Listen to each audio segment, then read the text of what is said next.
अस्सलाम वालेकुम, मैं हूँ अस्मा नासिर और आप देख रहे हैं हमारा यूट्यूब चैनल द क्रिएटर। दोस्तों, आज समझ में नहीं आ रहा कि किस तरह वीडियो का स्टार्ट करूँ। आज मैं अपने काम से वापस आ रही थी तो नज़र एक ज़ईफ़ हस्बैंड वाइफ के ऊपर पड़ी, जिनसे मेरी मुलाकात एक हफ़्ता पहले भी हो चुकी थी। और उस मुलाकात के बाद मैंने दिल से ये दुआ की थी कि काश कि मुझे इनसे फिर कभी भी ना मिलना पड़े, लेकिन रब ताला ने मेरी ये दुआ मंजूर नहीं की। आज फिर से मेरी मुलाकात हुई उन बाबा जी से और उनकी वाइफ से। मेरे दिल में ये सवाल आया कि क्यों इस तरह होता है कि हमारे माँ बाप जो हमें बचपन से लेकर जवानी तक पढ़ाते हैं, लिखाते हैं, शादी करते हैं, हमें पालते हैं, हमारे लिए सब कुछ करते हैं, और बुढ़ापे में जब हमें उन लोगों को हमारी मदद की ज़रूरत होती है तो क्यों हम उन्हें धक्के मार कर निकाल देते हैं। उनसे बात कर मुझे सिर्फ यही लगा कि काश कि मैं उनसे बात ना करती। वजह ये थी कि जिस तरह हमारे माशरे में जगह जगह पर हमें ये सुनने को मिलता है कि फ़लाँ ने अपने माँ बाप को मार कर निकाल दिया। यही स्टोरी कुछ इन बाबा जी और इनकी बीवी की भी है। इनके बेटों ने इन्हें मार कर धक्के देकर घर से निकाल दिया। अब हम इनसे कुछ सवाल करेंगे। बहरहाल किसी की बड़ी ज़ाती ज़िंदगी है और इस तरह के सवाल मैं करना तो नहीं चाहती, लेकिन मैं फिर भी चाहती हूँ कि मैं आप तक, आवाम तक पहुँचाऊँ ताकि कुछ अवेयरनेस हासिल हो। और अगर आप लोग चाहें तो हेल्प भी कर सकते हैं इनकी, पैसों के सूरत में, कपड़ों की सूरत में या राशन की सूरत में। अब हम इनसे बात करते हैं।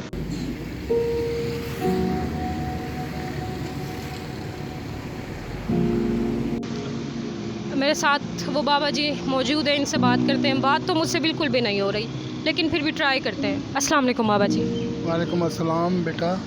बाबा जी, क्या नाम है आपका? मेरा नाम बेटा लाल खान है। मैं ज़िला रहीम यार खान से आया हूँ। बच्चे हैं जो उन्होंने मुझे साथ नहीं दिया।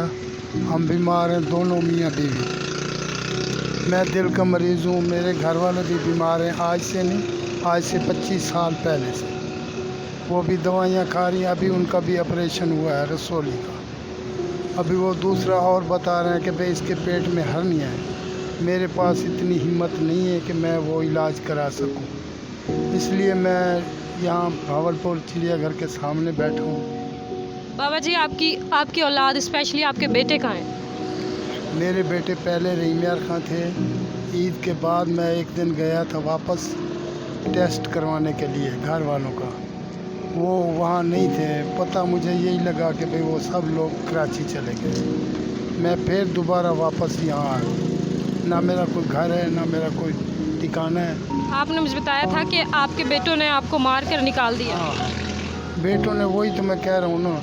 बेटे जो है हमारी बर्दाश्त नहीं कर सकते।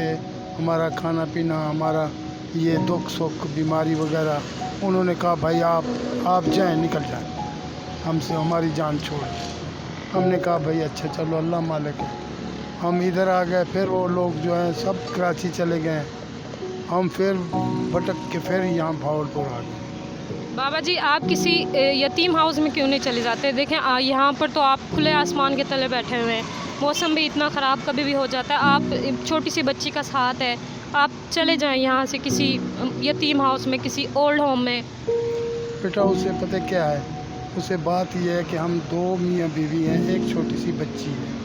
वो लोग इनको भेजेंगे औरतों में, मुझे भेजेंगे मर्दों में, क्योंकि हम बीमार हैं। कभी भी कुछ हो सकता है, क्योंकि हम चलो इकट्ठे हों तो एक दूसरे से कोई थोड़ी बहुत बात तो कर लें। इस वजह से हम जो है ना वहाँ पे नहीं जाते। और हमारा मसला है दवाइयों का। रोज़ की 500-600 की 700 की दवाई है, खाना पीना भी है। वो कहाँ इतना खर्चा उठाएंगे, क्या करेंगे।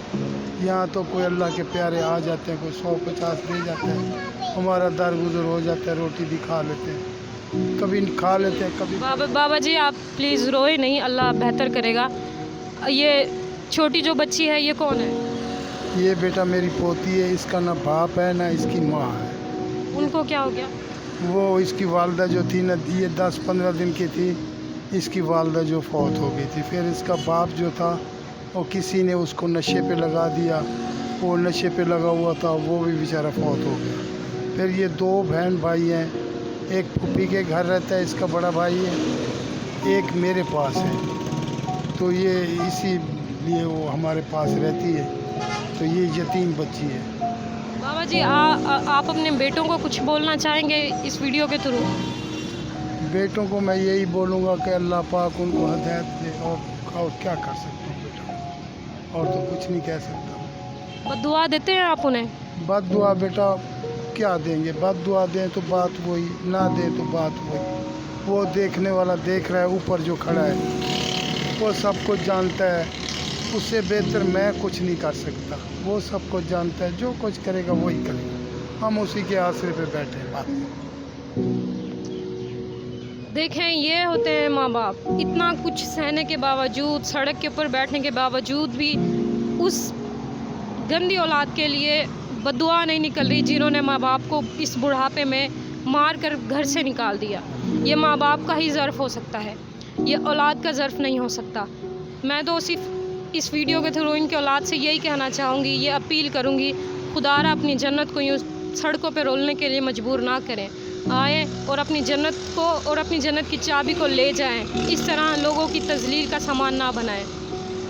बहरहाल आज की वीडियो मेरे लिए बहुत मुश्किल थी कि मैं बनाना नहीं चाहती थी, कि लगता है कि मैं ख़ुद इस चीज़ को पर्सनली पसंद नहीं करती कि व्यूज़ के लिए इस तरह की हरकतें की जाएं, किसी की मजबूरी का फ़ायदा उठाया जाए। लेकिन मुझे लगा कि एक सोशल इशू है तो बनानी चाहिए। और दूसरी वजह ये थी वीडियो को बनाने की कि अगर आप लोग बाबा जी की किसी भी तरह की हेल्प करना चाहते हैं तो प्लीज़ आप मुझसे कांटेक्ट करें। आपको चैनल के डिस्क्रिप्शन में मेरी इंस्टा की आईडी मिल जाएगी, आप प्लीज़ मुझसे कांटेक्ट कर सकते हैं। और इस भरोसे के साथ कि आप जो भी मदद करेंगे वो अल्लाह को हाजिर नाजिर जान कर इन लोगों तक पहुंचा दी जाएगी। और दुआ करें कि अल्लाह पाक इनकी औलाद को हिदायत दे। आपसे फिर मुलाकात होगी। अल्लाह हाफिज़।